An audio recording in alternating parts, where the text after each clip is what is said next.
The Most Dangerous Game, Part 3, an adaptation of Richard Connell's classic story. Some stories ask us to wonder. Others ask us to question. And then there are stories like today. Stories that quietly ask, what would you do? What would you do if every decision mattered?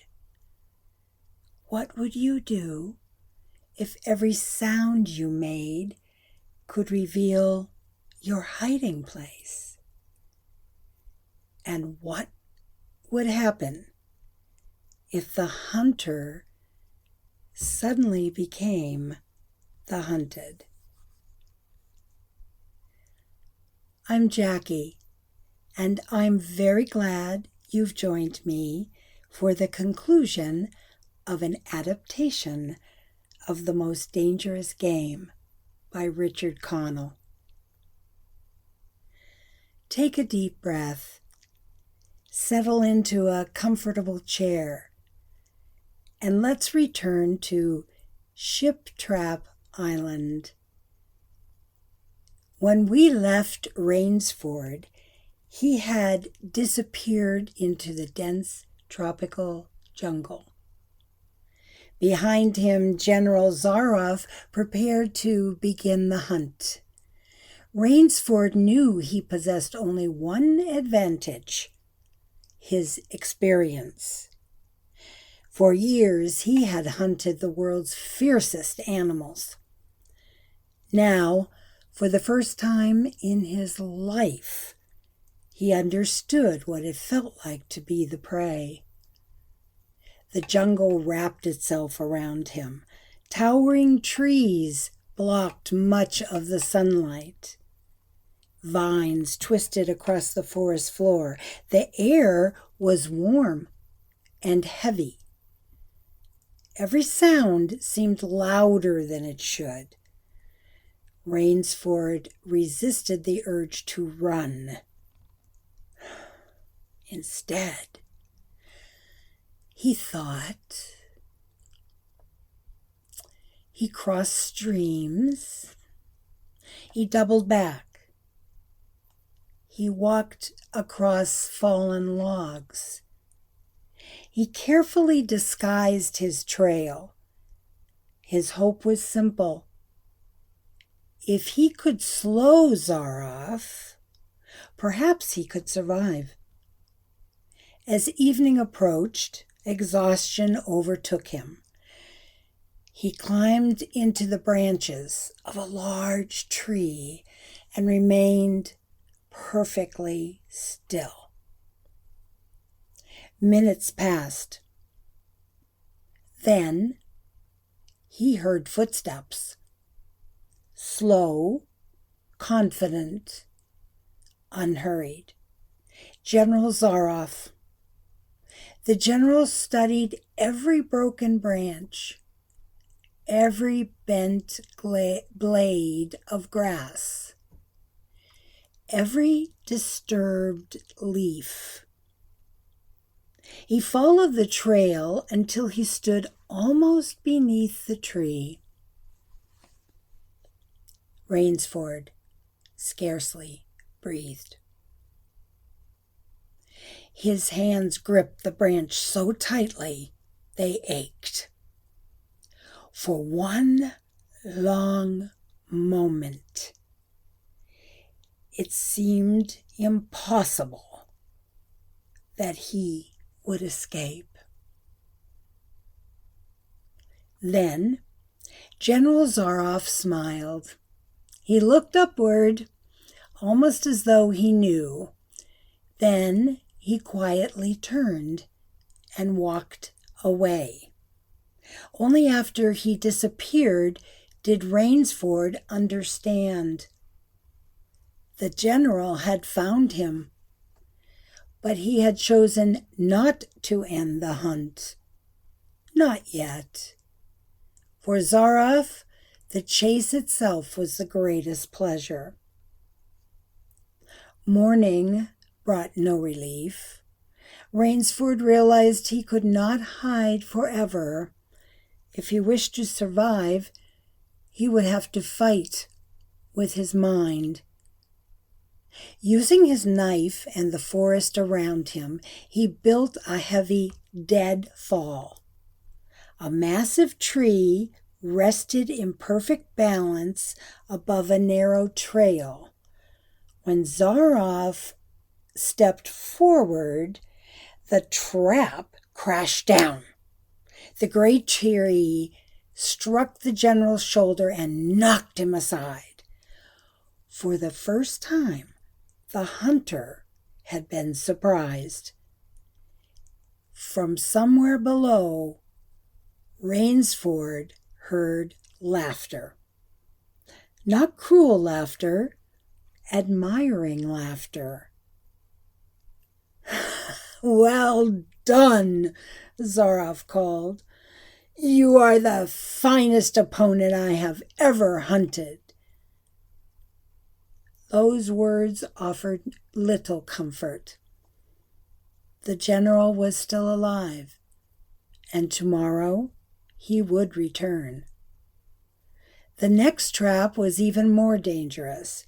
Rainsford sharpened sturdy stakes and concealed them beneath leaves. Hours later, the barking began. General Zaroff had released his pack of hunting dogs. The sound echoed through the jungle. Closer, closer still. One of the dogs rushed ahead and sprang the trap. Its cry rang through the forest. The pack hesitated, but only for a moment. Soon the barking began again. Rainsford knew the end was drawing near. He ran harder than he had ever run before. Branches tore into his clothes. Thorns scratched his hands. His heart pounded. Then the jungle simply ended. Before him stood a towering cliff. Far below, the sea crashed violently against the rocks. Behind him, the barking grew louder. General Zaroff's voice drifted through the trees. There was nowhere left to go. Rainsford looked toward the ocean. It was a desperate choice, perhaps an impossible one, but it was still a choice. Without another moment's hesitation, he leaped. The sea swallowed him. Foaming waves closed overhead. General Zaroff reached the cliff a few moments later. He searched the dark water. Nothing. At last, believing the sea had claimed his opponent, he returned to the chateau. The hunt, he believed, was finished. That evening, General Zaroff enjoyed another elegant dinner. He seemed pleased with himself. After all, he believed he had won once again. Later, he climbed the grand staircase, entered his bedroom. But he was not alone. Standing quietly in the shadows, waiting, was Sangar Rainsford. He had survived the leap. He had swum around the island under the cover of darkness. And while Zaroff believed the game was over, but Rainsford had returned to finish it. The two men looked at one another. Neither spoke. Our author, Connell, leaves the struggle itself almost entirely to our own imagination. We do not witness every movement. We do not hear every blow. Instead, the author allows us to picture the final confrontation ourselves. When the story ends, General Zaroff is gone.